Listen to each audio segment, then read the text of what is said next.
Bismillahirrahmanirrahim. Assalamualaikum warahmatullahi wabarakatuh. Alhamdulillahi wa kafa wa salamun ala ibadihi alladhina istafa. Asyhadu an la ilaha illallah wahdahu rabbi la syarikalah. Wa asyhadu anna Muhammadan abduhu wa rasuluh, amma ba'd.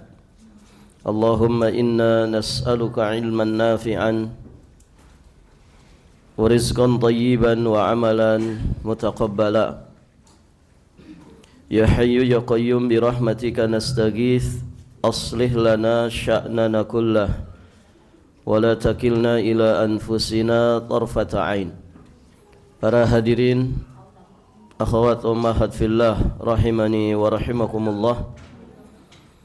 Ibu-ibu yang dirahmati Allah, alhamdulillah di pagi hari ini InsyaAllah kita akan melanjutkan pembacaan kitab Syakhsiyatul Mar'atil Muslimah Kama Yasughuhal Islamu fil Kitabi was Sunnah, karya Syekh Dr. Muhammad Ali Al-Hashimi hafizahullahu ta'ala.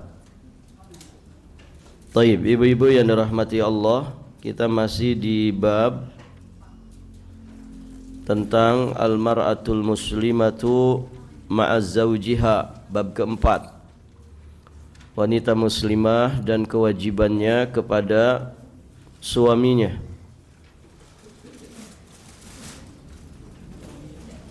Kita sudah membahas bagaimana pernikahan di dalam Islam.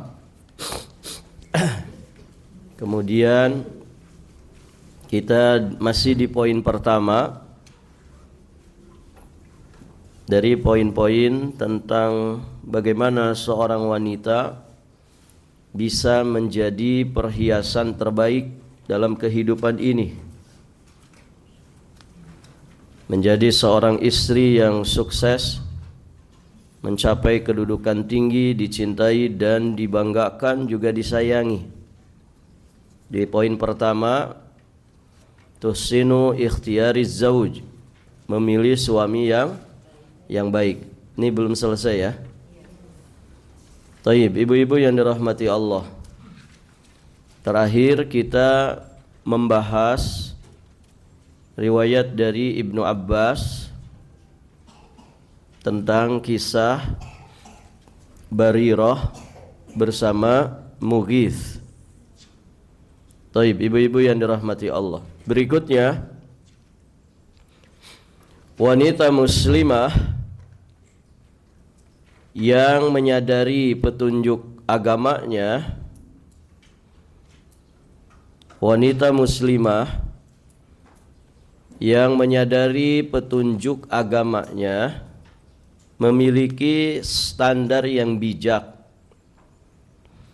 dalam memilih calon suami.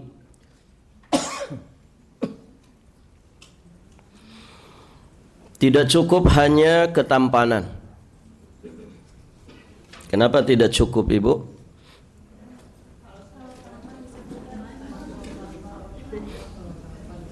Kenapa tidak cukup ketampanan? Pertama, tampan itu relatif kan? Tampan versi orang Jawa dengan tampan versi orang Papua mungkin beda.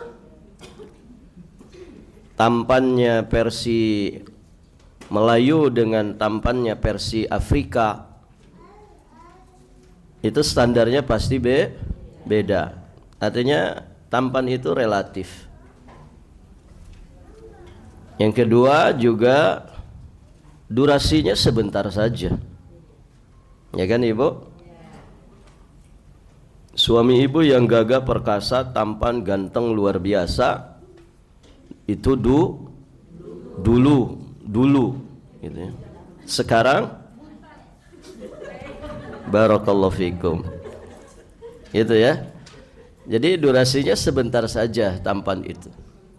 Maka tidak cukup hanya ketampanan, tidak cukup hanya penampilan, tidak cukup hanya jabatan, kekayaan dan lain sebagainya dari kriteria-kriteria yang tidak jarang dimintai oleh sebagian wanita. Ya apalagi sudah pada sepuh, oh itu sudah bukan ketampanan lagi yang jadi patokan, tapi perhatian, kasih sayang, gitu ya. Barakallahu fikum. Tayyib, ibu-ibu yang dirahmati Allah. Dan orang tampan itu juga rawan, ibu. Rawan digoda wanita lain. Jadi ya bersyukur, jangan berkecil hati kalau suami kita tampangnya pas-pasan, gitu ya. Karena nggak akan ada yang menggoda. Hartanya pas-pasan. Karena kalau sudah tampan kayak raya, oh itu jadi daya tarik bagi para pelakor, kan begitu. Ibu-ibu yang dirahmati Allah. Namun seorang wanita muslimah yang dia menyadari petunjuk agamanya, dia akan melihat pada agama dan juga akhlaknya. Fadfar bidzati din taribat yadak. Kan begitu petunjuknya Nabi. Pilih yang punya agama dan punya akhlak. Maka kamu akan beruntung, tidak akan merugi. Jadi dia akan memiliki standar pada kriteria agama dan juga akhlaknya. Karena keduanya merupakan tiang kehidupan rumah tangga yang berhasil dan merupakan perhiasan yang sangat berharga yang dikenakan oleh suami. Petunjuk Islam telah mengharuskan dua sifat dimiliki oleh laki-laki yang hendak melamar seorang wanita. Pun demikian ya, wanita juga harus memiliki kriteria ini.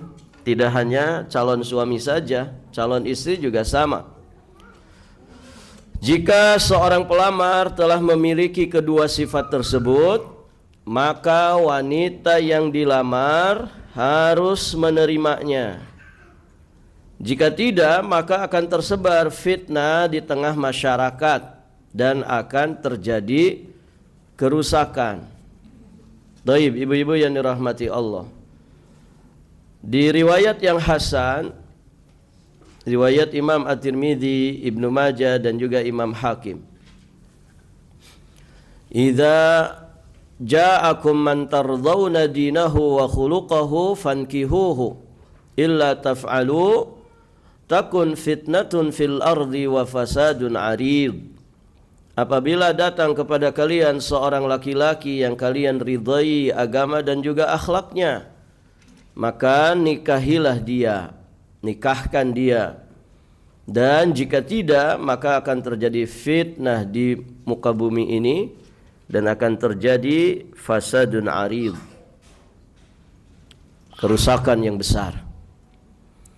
Sebagaimana halnya seorang pemuda muslim yang sejati tidak mau tergoda oleh wanita cantik yang hidup di tengah-tengah kerusakan, maka pemudi muslimah yang menyadari ajaran agamanya tidak tergoda terhadap pemuda yang hidupnya selebor, hidupnya konyol, meskipun dia tampan dan berpenampilan menarik.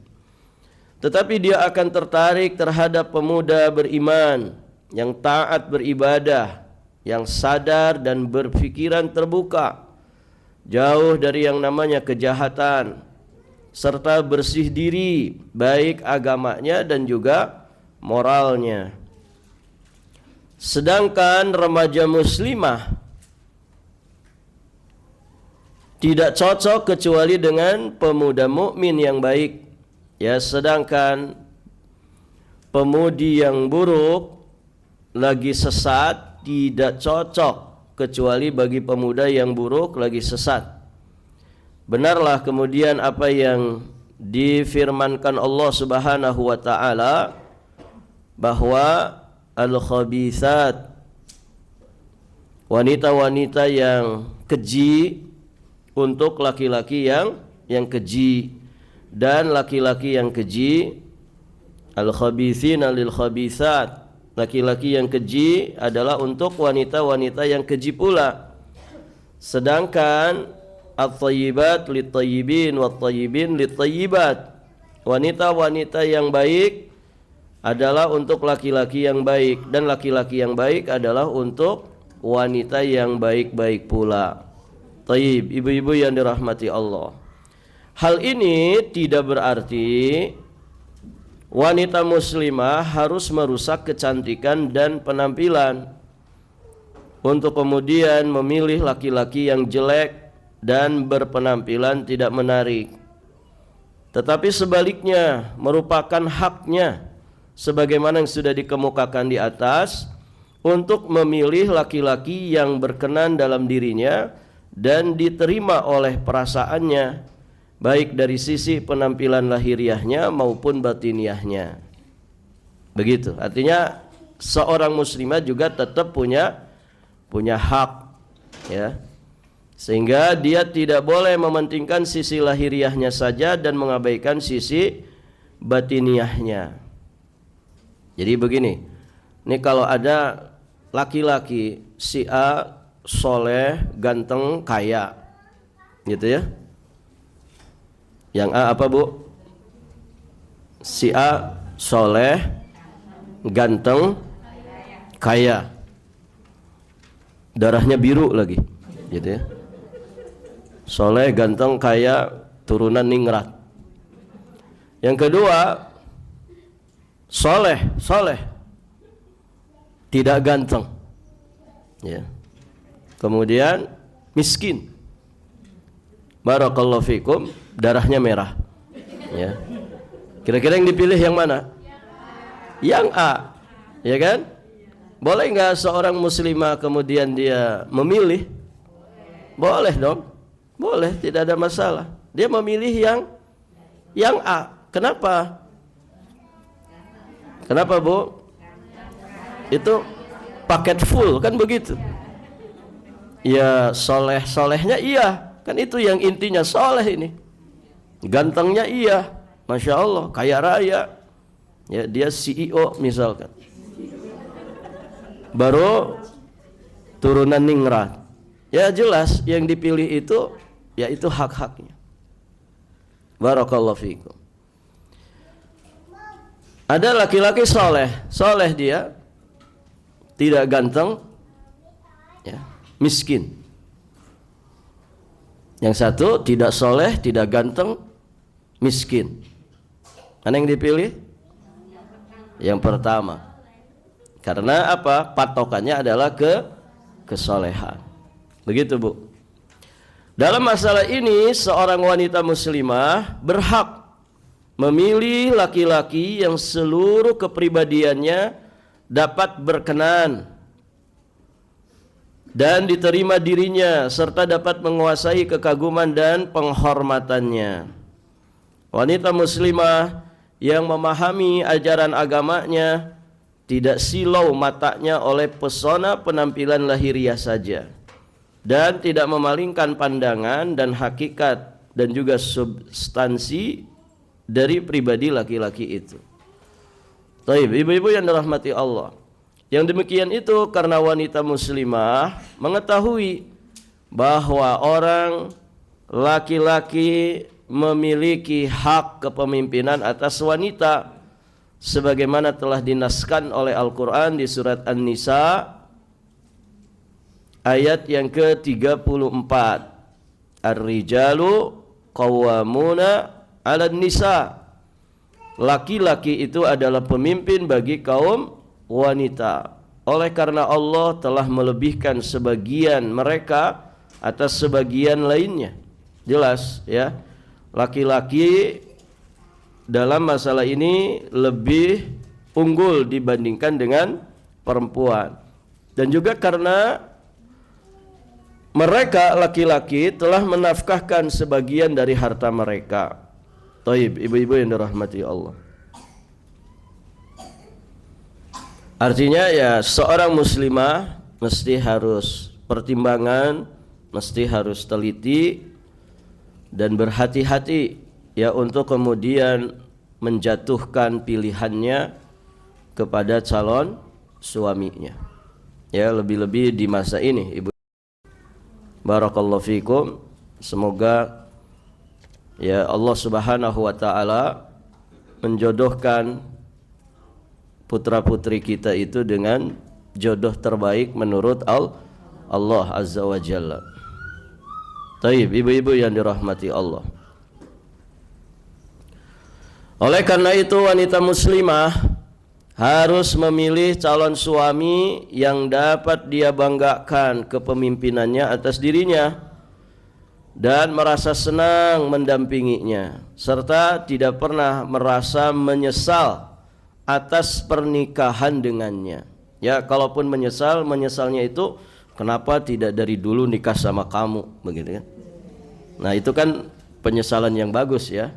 Berarti saking bahagianya dia, kenapa tidak dari dulu gitu ya, aku nikah sama kamu ya, biar kita bisa bersama lebih lama, kan begitu. Kalau nikahnya 20 tahun kan berarti bisa lebih lama. Kenapa ketemunya ketika usia 30 tahun? Begitu ya. Taib, ibu-ibu yang dirahmati Allah. Dia menginginkan suaminya selalu menggandengnya kemana dia pergi, melaksanakan tugas keduanya di muka bumi ini dalam membangun rumah tangga muslimah, mendidik generasi-generasi yang bersih, gagah berani, menggodok pemikiran, hati, perasaan yang terbuka dengan penuh pengertian, kasih sayang dan juga keharmonisan. Taib. Sudah soleh, dompetnya tebel gitu ya, sangat pengasih penyayang kepada istrinya, barakallahu fikum, harmonis rumah tangganya, romantis juga orangnya. Oh, itu paket full gitu ya, paket lengkap. Ada yang begitu bu, suaminya bu? Ada. Masya Allah. Taib. Ibu-ibu yang dirahmati Allah, perjalanan kehidupan mereka itu tidak dihalangi oleh perbedaan moral dan karakter serta perbedaan agama.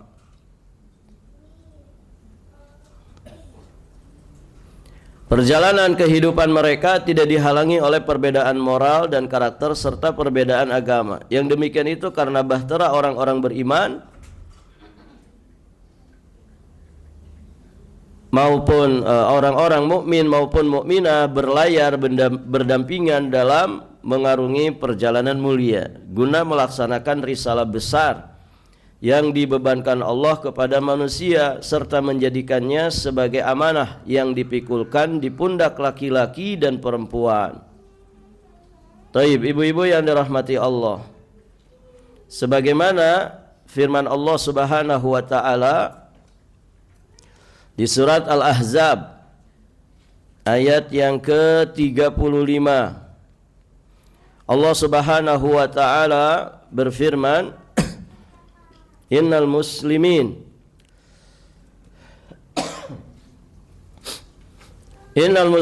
wal muslimat wal mu'minina wal mu'minat wal qanitina wal qanitat was sadiqina was sadiqat was sabirina was sabirat wal khashi'ina wal khashi'at wal mutasaddiqina wal mutasaddiqat was saimina was saimat wal hafidhina furujahum wal hafidhat wal dzakirina Allaha katsiran wal dzakirat a'addallahu lahum maghfiratan wa ajran 'azima. Perhatikan di sini. Sesungguhnya laki-laki dan perempuan yang muslim, muslimin, muslimat, mukminin, mukminat, kemudian laki-laki dan perempuan yang taat, laki-laki dan perempuan yang jujur, laki-laki dan perempuan yang sabar, laki-laki dan perempuan yang khusyuk, yang bersedekah, yang berpuasa, yang menjaga kehormatannya, yang banyak berzikir kepada Allah. Apa yang disiapkan bagi mereka? Ampunan dan pahala yang besar. Taib, ibu-ibu yang dirahmati Allah. Artinya Ya, berumah tangga itu harus bersama-sama memupuk, menjaga, menumbuh suburkan berbagai kebaikan dalam kehidupan rumah tangga. Jaga iman dan Islam, jaga ketaatan, jaga kejujuran, jaga kesabaran, kekhusyuan, ya, jaga ibadah sedekah, ya, saling menganjurkan, mendorong untuk bersedekah, saling menjaga kemaluan, menjaga kehormatan, dan juga banyak berzikir kepada Allah dan kebaikan-kebaikan yang lainnya. Maka rumah tangga yang begitu insya Allah menjadi rumah tangga yang penuh dengan keberkahan. Karena inti rumah tangga itu berkah, itu pokoknya. Ya, adapun sakinah, mawaddah, warahmah, harmonis, romantis, yaitu cabangnya. Ya, bermula dari berkah. Makanya doa untuk kedua mempelai apa? Doa berkah. Barakallahu laka wa baraka alaika wa jama'a bainakuma fi khair. Kalau berkah insyaallah pasti sakinah, mawaddah, warahmah. Pasti juga harmonis dan romantis. Ibu, Abu Lahab sama istrinya harmonis enggak? Kompak tidak? Romantis tidak? Romantis. Tapi pertanyaannya, diberkahi enggak? Enggak diberkahi. Keduanya harmonis, kompak, romantis, tapi untuk memusuhi Islam dan kaum muslimin, memusuhi Allah dan juga Rasulnya. Na'udzubillah. Jadi bukan hanya harmonis dan romantis. Bagaimana ini? Rumah tangga itu rumah tangga yang berkah. Berkah itu berarti menghasilkan banyak sekali kebaikan dari rumah tangga itu. Baik. Supaya perjalanan tersebut bisa selamat dan sampai pada tujuan, yaitu hubungan pernikahan yang erat dan berdiri tiang-tiang keluarga yang kokoh, maka bangunan tersebut harus dibangun di atas pondasi yang kuat melalui pemilihan tepat terhadap calon suami. Ya, artinya bibitnya harus bibit yang baik dulu. Bibitnya harus bibit yang unggul dulu supaya kita mendapatkan satu pohon yang kokoh, kuat. Ya, tiangnya menjulang, batangnya menjulang tinggi, akarnya menghunjam ke bawah, cabangnya banyak, buahnya lebat. Nah, maka harus memilih bibit yang unggul. Artinya apa? Pilihlah secara tepat siapa nanti yang akan menjadi pendamping kita dalam bahtera rumah tangga ini. Jangan asal pilih, nyomot di pinggir jalan, nyomot dari medsos, ya. Barakallahu fikum, kadang mohon maaf bekas orang, begitu ya. Mantannya ada 10, ya. Mau kayak mana itu? Ibu-ibu yang dirahmati Allah.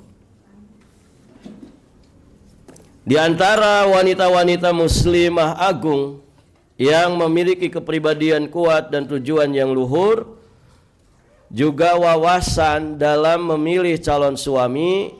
Nah, di sini mulai diberikan contoh adalah Ummu Sulaim binti Milhan. Siapa, Bu? Ummu Sulaim binti Milhan. Siapa ini Ummu Sulaim ini? Seorang wanita Ansor terkemuka, terdepan yang menerima Islam, menikah dengan Malik bin Nadhar dan melahirkan seorang putra bernama Anas. Ketika masuk Islam, suaminya yakni Malik bin Nadhar, berarti putranya Anas bin Malik karena bapaknya Malik. Ketika masuk Islam, suaminya yakni Malik bin Nadhar membenci keislamannya tersebut. Lalu dia meninggalkannya dengan penuh kemarahan. tetapi sang istri tetap teguh pada keislamannya. Pada saat mendengar berita kematian suaminya, beliau masih muda. Dia serahkan semuanya itu kepada Allah Azza wa Jalla, dan dia kembali kepada putranya Anas, seorang anak yang baru berusia 10 tahun. Berarti suaminya Ummu Sulaim tidak sempat masuk Islam karena keburu mati.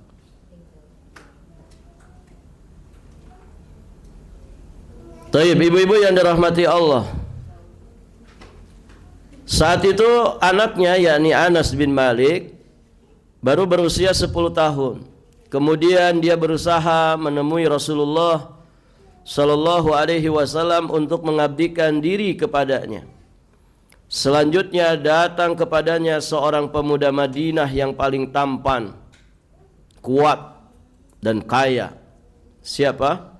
Abu Talhah. Sebelum masuk Islam, banyak wanita yang tertarik kepada kekayaan, ketampanan, dan kekuatannya. Masya Allah. Berarti Abu Talha ini juga paket lengkap, gitu ya. Kaya ya, tampan ya, gagah perkasa. Luar biasa. Dia mengira bahwa Ummu Sulaim akan merasa gembira dengan kedatangannya tersebut. Tetapi dia merasa dikejutkan oleh sikap Ummu Sulaim yang mengatakan kepadanya, "Wahai Abu Talhah, bukankah engkau mengetahui bahwa Tuhan yang kamu sembah adalah pohon yang tumbuh dan tanah yang dipahat oleh seorang Habasyi dan keturunan si Fulan?" Nah, ini luar biasa ya Ummu Sulaim ini. Ketika ada sosok yang datang ingin melamarnya, dengan sangat pede karena membawa paket lengkap, barakallahu fikum, tapi Ummu Sulaim ya teguh dengan keimanannya dan berusaha mendakwahi. Taib. Jadi sisa satu saja ini yang belum lengkap, Abu Talha ini. Dia pun menjawab, "Benar." Ya, kata Abu Talha, "Iya benar." Selanjutnya Ummu Sulaim berucap, "Mengapa kamu tidak merasa malu bersujud di hadapan seonggak pohon yang tumbuh dan juga di hadapan tanah?" Taib, tanah yang dipahat oleh orang Habasyi keturunan si Fulan. Artinya, di mana akalmu? Di mana akal sehatmu? Tidak malukah bersujud nyembah-nyembah pohon, nyembah-nyembah tanah yang itu dibuat oleh manusia, dipahat oleh manusia? Abu Talha bersombong diri di hadapan Ummu Sulaim dan memancingnya dengan mahar yang sangat mahal dan dengan kehidupan yang serba berkecukupan. Ini namanya apa, Bu? Godaan dunia, rayuan maut. Ya, hati-hati ini. Gitu kan? Kalau mau dikasih mahar 1 miliar, uang panainya juga 1 miliar. Kira-kira goyang nggak hati kita ini, Ibu? Hah? Nah, ini kan, ini Abu Talha bersombong di hadapan Ummu Sulaim, dipancing dengan mahar yang sangat mahal, kehidupan yang serba berkecukupan. Tetapi Ummu Sulaim bersikap keras mempertahankan sikapnya tersebut, dan dengan lantang beliau berucap, "Demi Allah, wahai Abu Talha, orang sepertimu pasti menjadi idaman, tetapi sayang engkau kafir." Ya. Memang menarik begitu kan, bikin goyang hati, tapi kamu kafir. Luar biasa ini. Berarti Ummu Sulaim ini sosok muslimah yang kokoh dengan akidahnya, dengan imannya. Jadi sayang kau ini kafir, sedangkan aku adalah wanita muslimah dan tidak boleh aku menikah denganmu. Apabila engkau memeluk Islam, maka itu sebagai mahar, dan aku tidak meminta yang lainnya darimu. Jadi maharnya adalah keislamannya. Luar biasa ini ya. Bagaimana ya sosok Ummu Sulaim mendakwahi Abu Talha.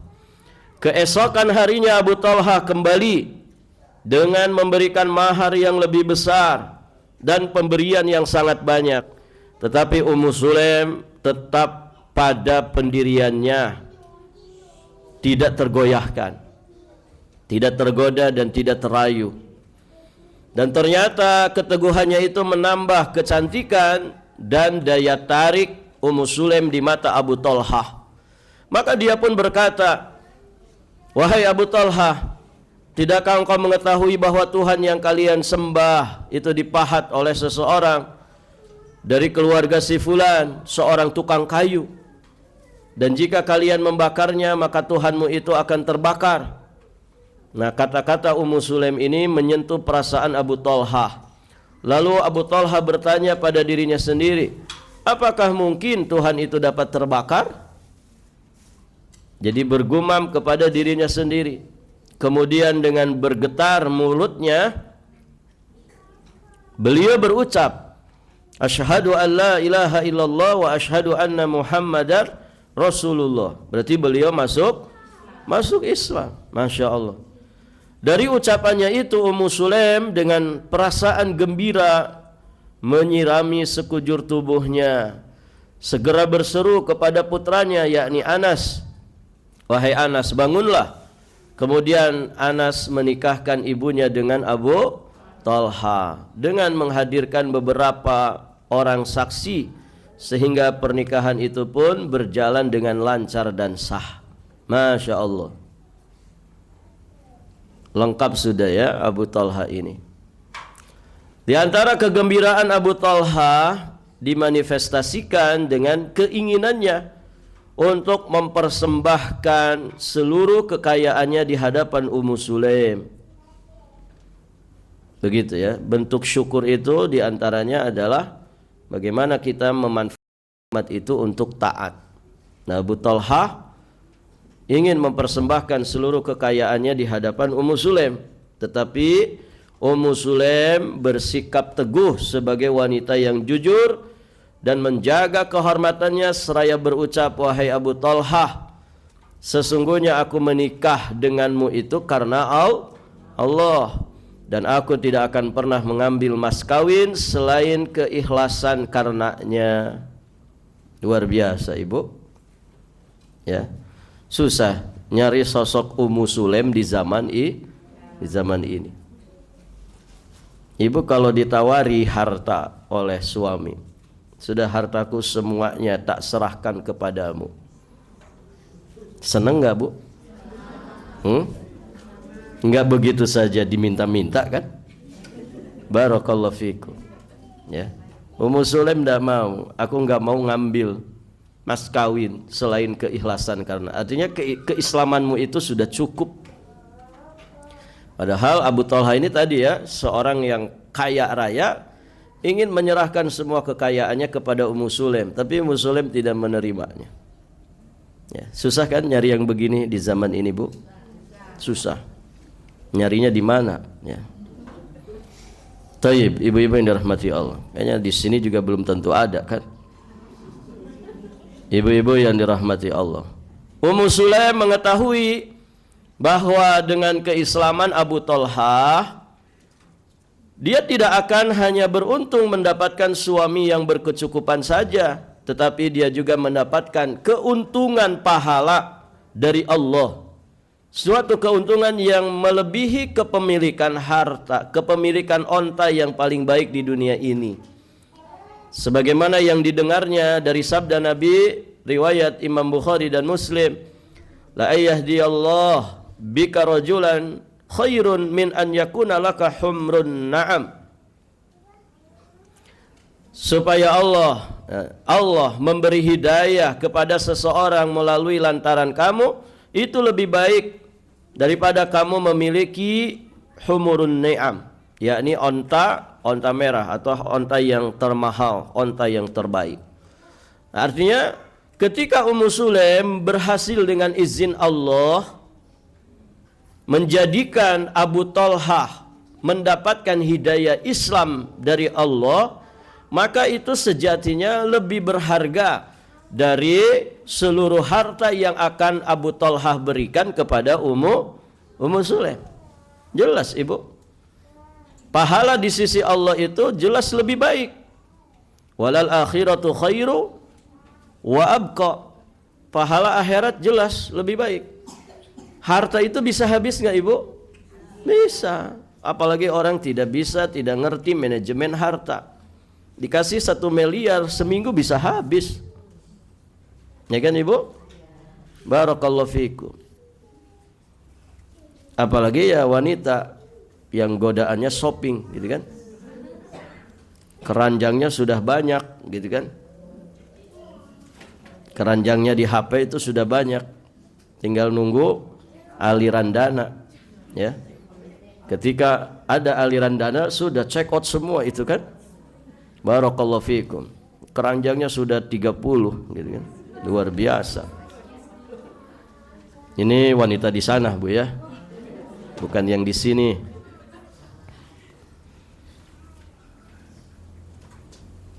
Jadi hidayah Islam dengan sabab lantaran Ummu Sulaim itu jauh lebih berharga dibandingkan seluruh harta yang akan diberikan Abu Talhah kepada Ummu Sulaim. Dan begitulah hamba Allah yang cerdas itu begitu, lebih memilih akhirat, pahala akhirat daripada dunia. Dan apa tuh ibu dunia ini? Ya, orang punya dunia juga kadang tidak dinikmati kok. Ya, siapa di sini yang rumahnya lega, luas, 2 tingkat misalkan, 7 kamar? Saya tanya ke ibu, apa semua pojokan rumah ibu itu dinikmati? Enggak kan? Paling seputar mana itu? Sumur, dapur, kasur. Kan di situ-situ aja. Ruang tamu aja kadang nggak kepake ibu.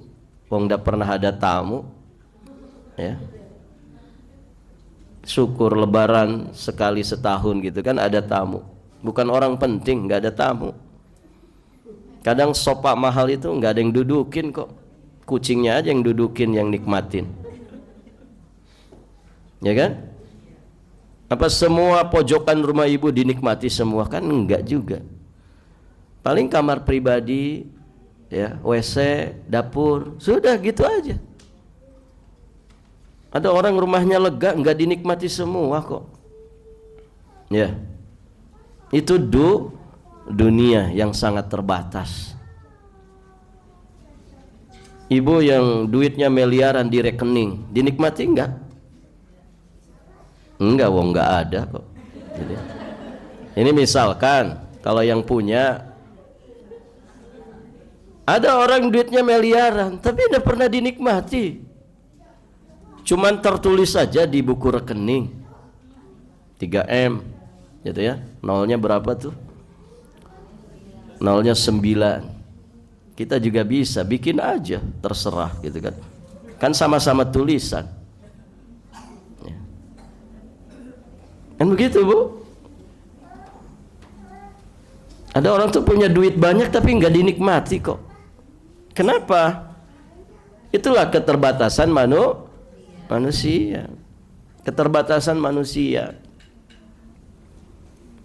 Makan tetap 3 kali kok, sesuai kebiasaan. Nggak ada orang kaya makannya 10 kali. Nggak ada. Terbatas manusia itu. Barakallahu fikum. Ada orang punya kolam renang di rumahnya, yang nikmatin malah pembantunya. Ya kan? Dianya enggak. Kenapa? Sibuk ngurusin usaha.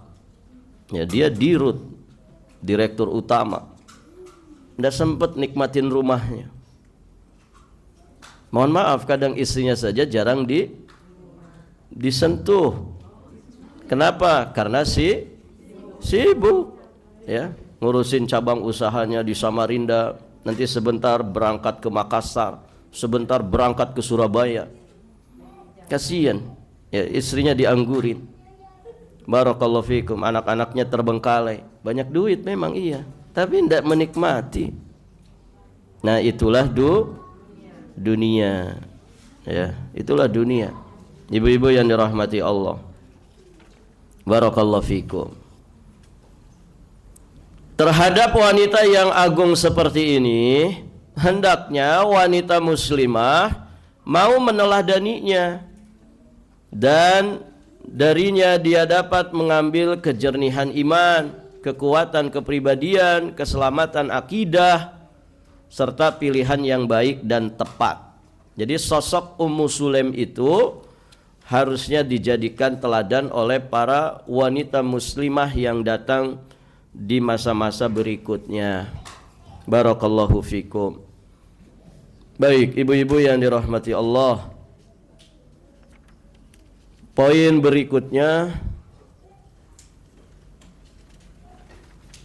panjang juga pembahasannya, Bu.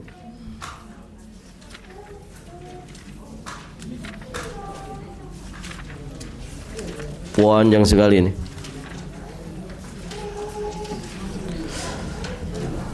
Poin berikutnya tentang taat dan berbakti kepada suami. Jadi setelah memilih pilihan yang tepat, pilihan yang baik, pilihan yang selektif, sewajarnya sesuai dengan ketetapan Allah dan Rasulnya. Karena kalau tidak wajar juga masalah, ibu ya. Kalau orang itu memasang standar tinggi, nah itu biasanya susah dapat jodoh.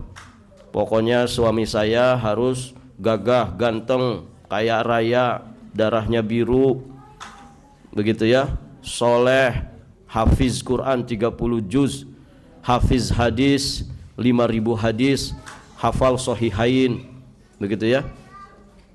Kalau terlalu tinggi begitu juga masalah. Ya sewajarnya saja. Sewajarnya saja sesuai dengan petunjuk Allah dan Rasulnya.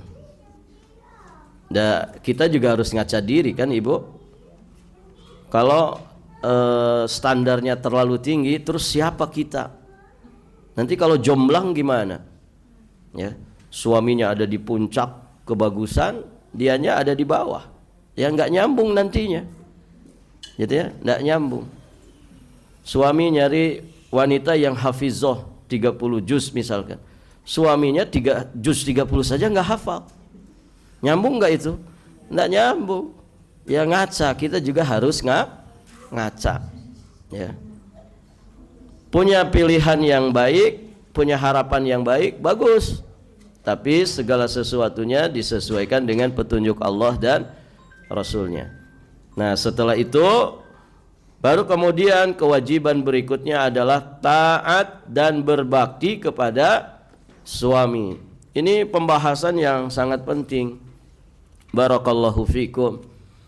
Karena kalau kita sudah dianugerahi pasangan yang saleh, pasangan yang salehah, tentu masih ada kewajiban berikutnya.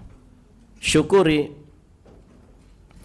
pasangan yang Allah berikan kepada kita itu dengan cara masing-masing menunaikan kewajibannya. Kewajiban istri taat dan berbakti kepada suami.